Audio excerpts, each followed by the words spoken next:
สบายดีท่านผู้ชมตุ้มตามออนทัวร์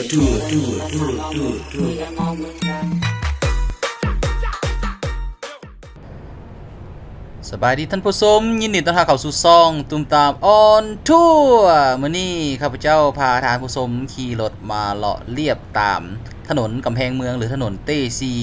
ออกมาซานเมืองเพื่อพาท่านผู้ชมไปเบิ่งเส้นทางที่เพิ่นได้เฮ็ดใหม่ว่ามีการก่อสร้างและมีความคืบหน้าคือแนวใดแล้วก็เพิ่นได้นำไส้แล้วหรือบ่อยู่ที่เรียบตามแม่น้ำของไปทางบ้านห้อมบ่อโอพุ่นแหละท่านผู้ชมตอนนี้ข้าพเจ้าอยู่ที่วงเวียนบ้านหนองไฮเนาะออกทางซ้ายมือแม่นจะไปหาขัวมิตรภาพแต่ข้าพเจ้าเลี้ยวขวามาเพื่อจะไปหาทางจินายโมไปหาบ้านบ่อโอไปทางนี้ท่านผู้ชม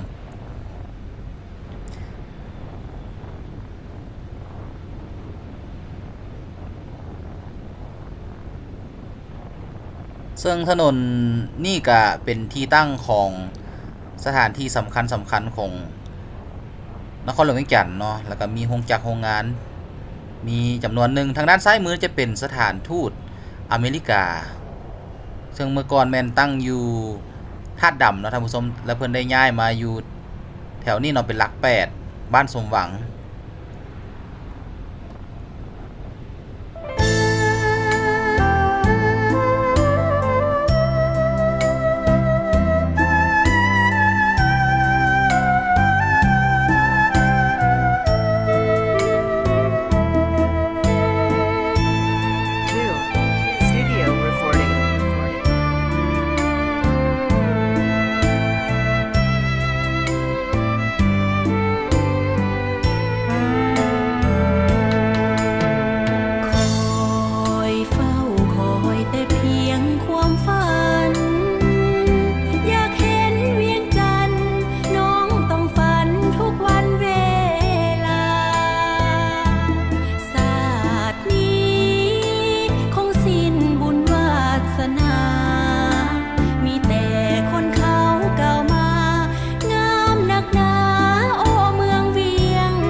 ตอนนี้เขาเข้าเขตบ้านหาดทรายขาวแล้วเนาะท่านผู้ชมตอนนี้เขาจะเห็นว่ามีโรงงานยาสูบลาวซึ่งเป็นโรงงานที่มีความใหญ่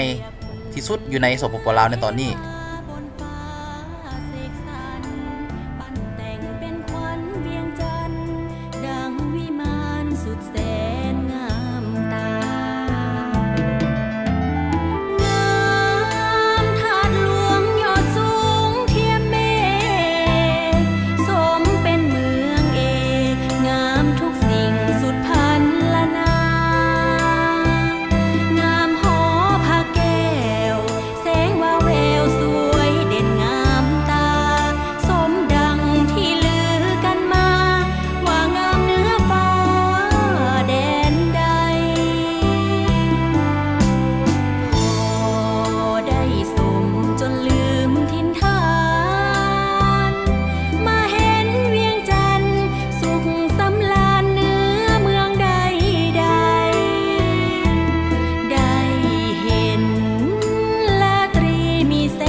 ตอนนี้เขาก็ฮอดวงเวียน3แยกจินายโมแล้วนะท่านผู้ชมถ้าเลี้ยวขวามันจะไปทางสนามบินไปทางตลาดเศร้า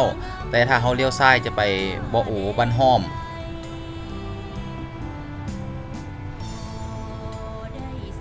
แ แล้วก็ทางด้านซ้ายมือจะเป็นที่ตั้งของวิทยาคาร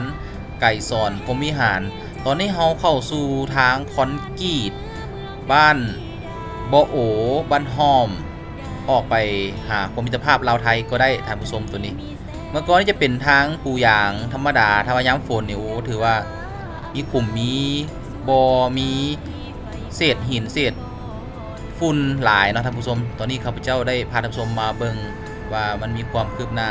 น้อยหลายส่ำใดมีความสะดวกสบายหรือบ่เฮาขี่กันไปยาวๆเลยนะท่านผู้ชม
ในตอนนี้เฮาใกล้จะฮอดจุดหมายปลายทางของเฮาแล้วเนาะก็คือบ้านบ่โอ